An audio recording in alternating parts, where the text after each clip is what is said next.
Ada yang tahu nggak sih kalau produk yang mengandung hypochlorous acid itu hanya bisa didaftarkan sebagai produk pembersih, tapi ternyata ada produk Indonesia yang klaimnya menggunakan hypochlorous acid, let's say antimikrobanya. Sepertinya formulanya agak sus ya.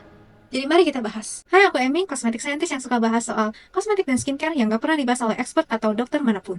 Kalau kita tahu sifat hypochlorous acid itu, pertama, dia nggak boleh ketemu antioksidan karena dia adalah oxidative agent. Dia juga hanya bisa di formula yang sangat sederhana seperti solution, air, hypochlorous acid, dan garam.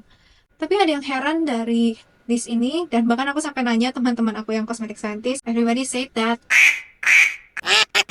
dan katanya dari OEM South Korea. Yang pertama yang jadi pertanyaan dari aku adalah, dia mengandung banyak antioksidan. Nah, antioksidan yang bisa didapat dari plant extract, recipe of disaster. Antioksidan ini adalah pereduksi, hypochlorous acid ini adalah oxidative agent. Ada kemungkinan antioksidannya jadi tidak efektif, mengalami penurunan efikasi. Bahkan hypochlorous acid ini bisa menghasilkan chlorine byproduct yang menyebabkan iritasi kulit. Produk yang mengandung hypochlorous acid sendiri hanya bisa didaftarkan sebagai produk antiseptik dan produk pembersih. Kok bisa lolos sih ini sebagai kosmetik? Bisa jadi nih, kalau misalkan produk ini stabil ya, tanpa ada reaksi negatif, kemungkinan hypochlorous acid ini adalah ditambahkannya sangat kecil, mungkin di bawah dari persentase efektifnya, supaya dia tidak bereaksi dengan antioksidan, tapi juga masih bisa ditulis dalam list of ingredient. Tapi kalau kalian udah beli, nggak apa-apa, kalian masih bisa pakai.